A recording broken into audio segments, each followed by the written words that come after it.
Well, good morning, everybody. Welcome to the February podcast, The Long Term. And I am Angie Hughes, and I'm with Producers XL.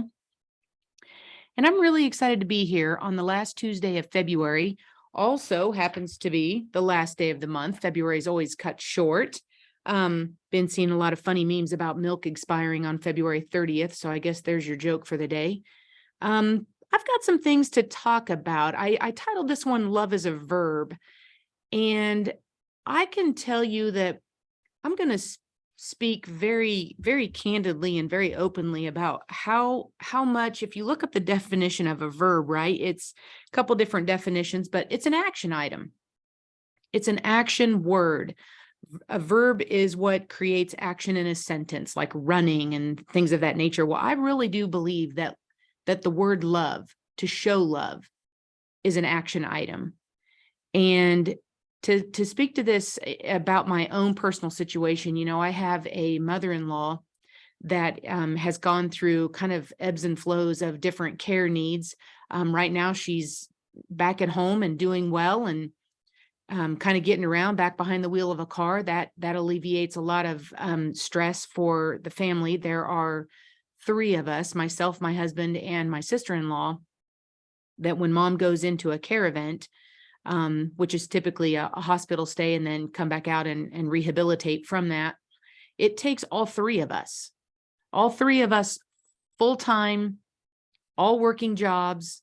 None of us really have the flexibility, kind of come and go as we please. I've got my husband in the sheriff's department. Obviously, that's not a, hey, I can just walk off and go take care of this. I've got myself, who travels quite a bit. And then I've got my sister-in-law, who happens to be a nurse. So she really can. And it's been very eye-opening for me to watch how the three of us navigate one woman's care needs. Throw this way back when my father-in-law was still living, and we put long-term care insurance. And I'm kind of excited to tell you that the gal that actually implemented the long-term care, two different carrier programs, is actually on this podcast right now. So big shout out to her, Christy. Nice job. But my my in-laws didn't buy any. And they gave the classic, hey, this stuff's just too expensive.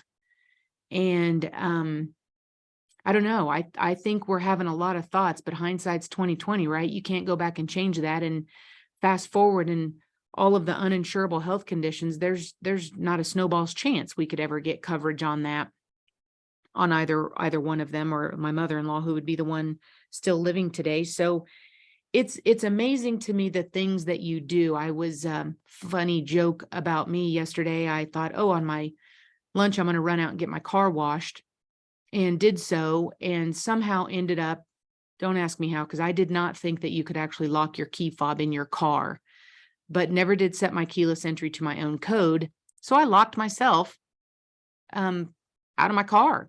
And here I am my purse is right in the center console. The fob's right there. Not one single door will open. And as it turns out, because my husband's on the sheriff's department, I happened to look over and see an unmarked car. And lo and behold, there's a deputy standing there. And he was so kind enough to drive me out to my house to get my spare fob, bring me back. And while I'm riding with him, I didn't really know him well, and we were talking, and he informs me that he delivers warrants for the sheriff's department, but his wife does not work outside the home at this point. I believe he said he was like 66. And his wife actually takes care of her mother.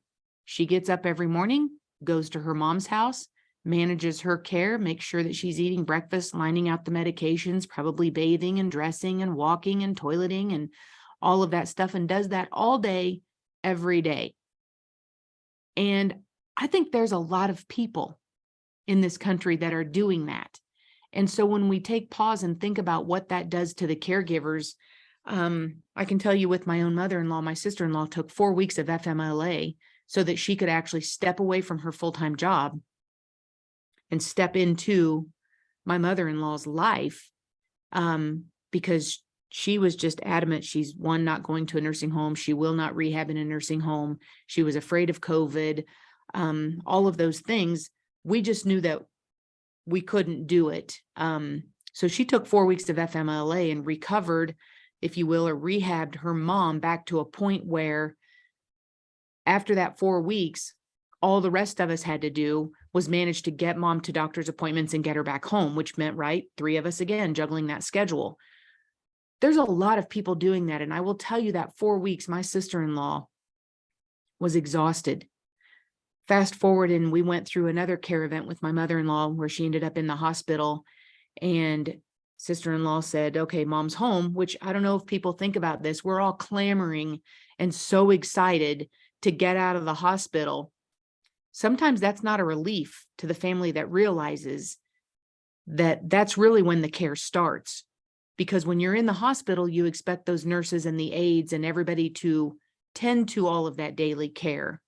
We're at work, we come visit before, we come visit on lunch, we come visit after, we spend the weekends there, right? Seems inconvenient.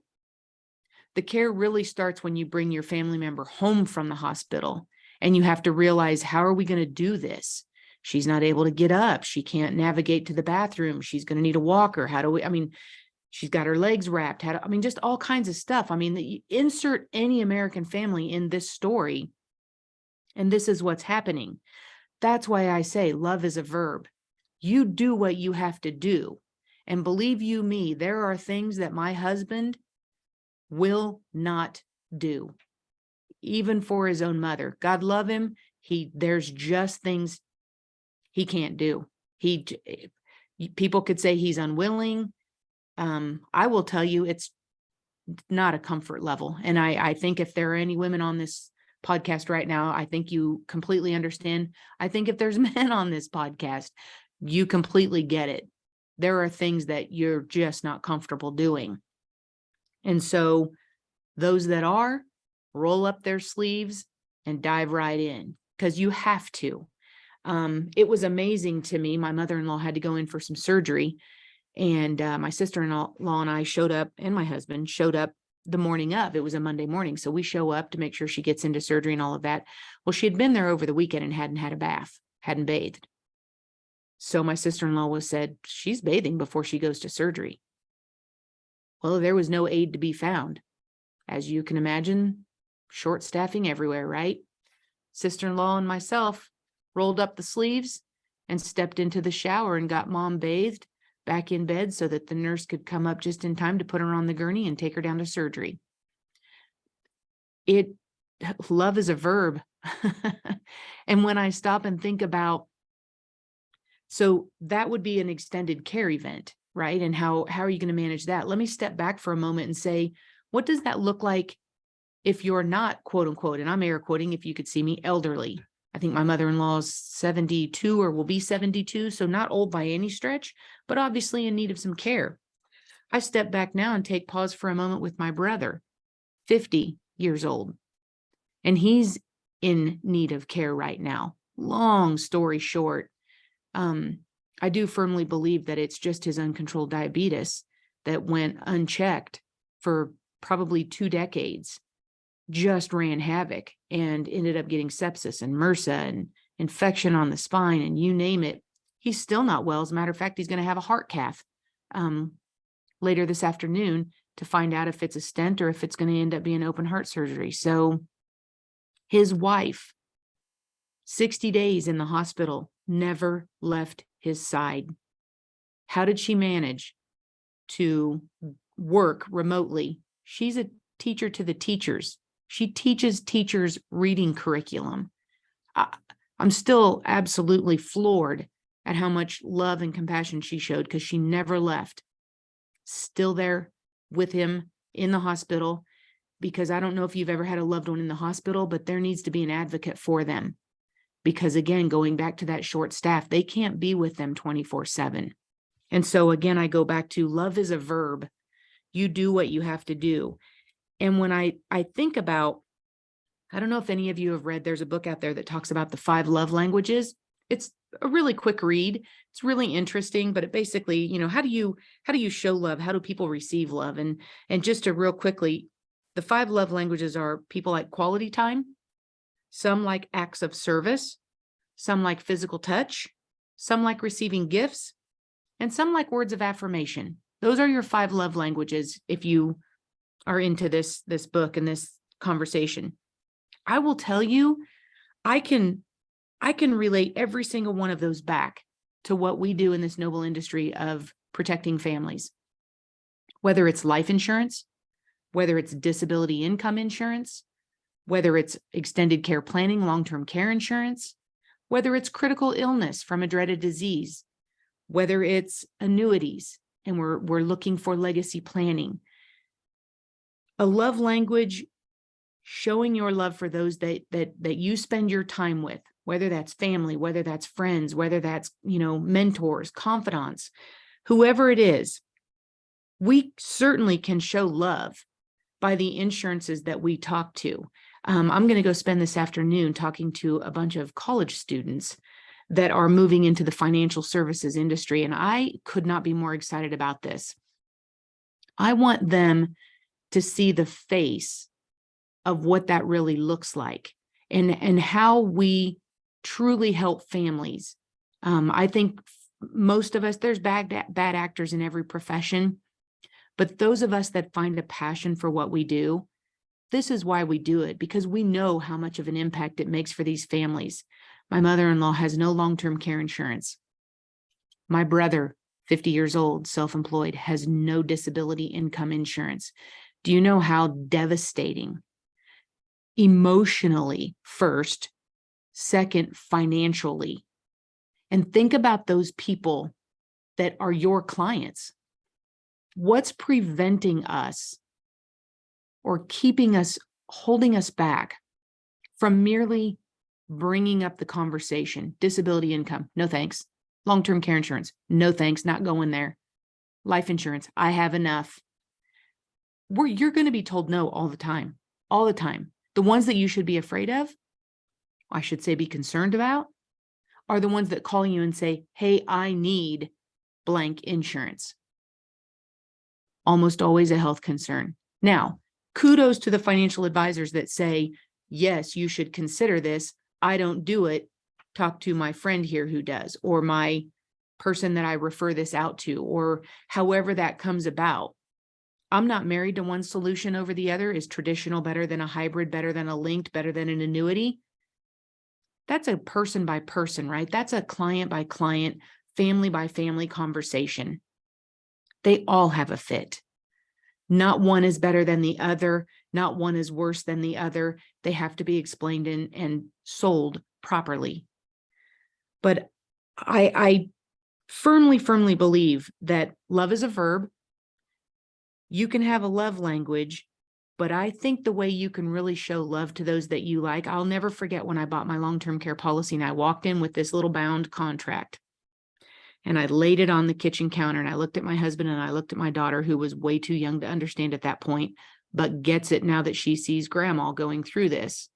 I said, this is my love for you two. I don't want either one of you to have to be my caregiver. And there's been numerous times I've looked at my daughter who I have said to her, I have a policy. Don't you be afraid to use it. I don't want that burden to go down. Now, granted, I only have the one daughter, but the last return, the worst return on investment I can think of is asking her to come home while she's in the midst of raising a family or, living her life or providing for herself and her spouse and, the occupation that she went to school to do as a career. That's not a return on investment to ask her to come home and give me a bath, bathe her dad, help feed us.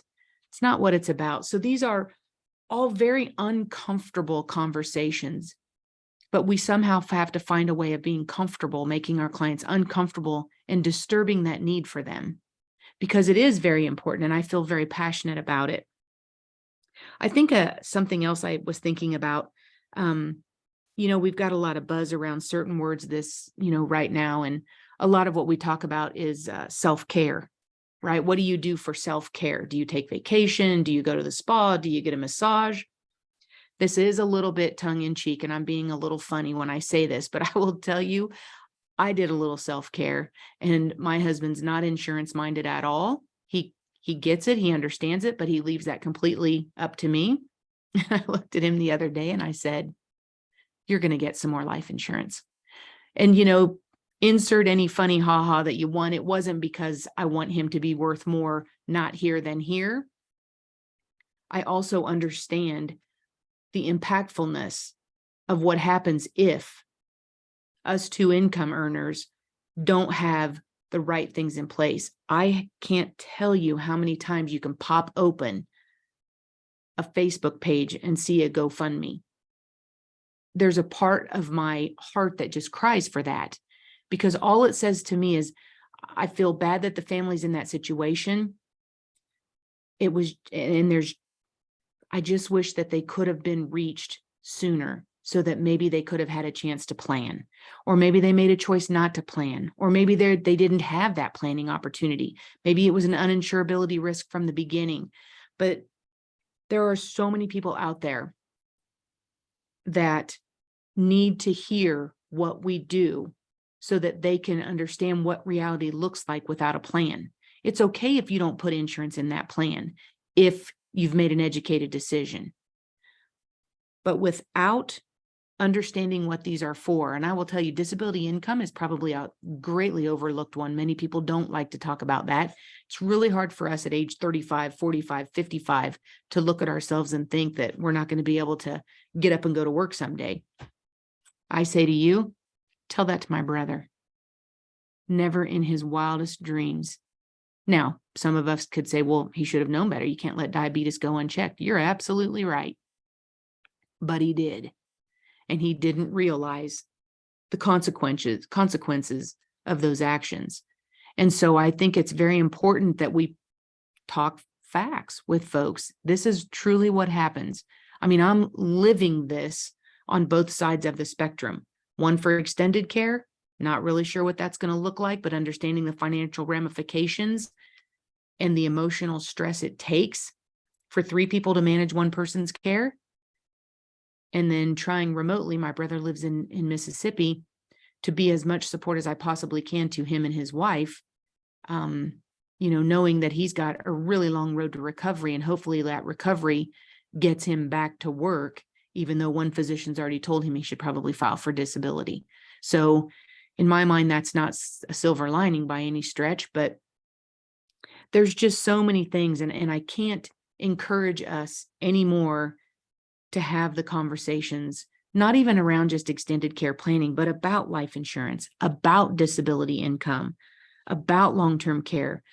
Critical illness has really never even taken off. But I'm telling you, if you've got folks, I have 2 really good friends of mine, both sides of their family, major cancer.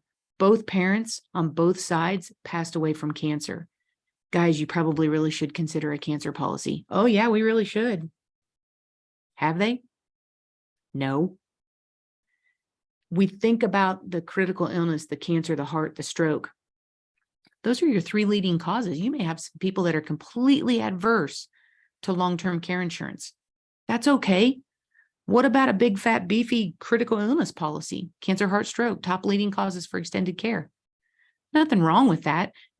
None of this is one size fits all. You don't go in and sell every single one of your clients the same thing. You might cookie cutter to begin with, just to start the conversation, but nobody buys the exact same thing every single time. So it's just ideas, just concepts. And what is this insurance meant to do? So that's really all I have for the month of February. I wanted to talk about, how do we show love? How do we, February is the month of love. You either get flowers or get chocolates or go to dinner or do whatever you do to celebrate Valentine's Day. I encourage you, next year for Valentine's Day, make an entire campaign about the insurance products, if that's in your practice, just to talk about how you actually show your love. And that love can be shown with very strong planning solutions to help your clients. With that being said, March, my podcast next month will be March 28th, the last Tuesday of the month. Thinking I might do some March Madness theme on that. I don't know. I'm going to have to put my thinking cap on to think what I'm going to do with that. So if you don't tune in, that's fine. I always record them and stick them out on the website at producersxl.com. You're welcome to listen to them on demand. And with that, I thank you for joining me and have a wonderful day. Take care.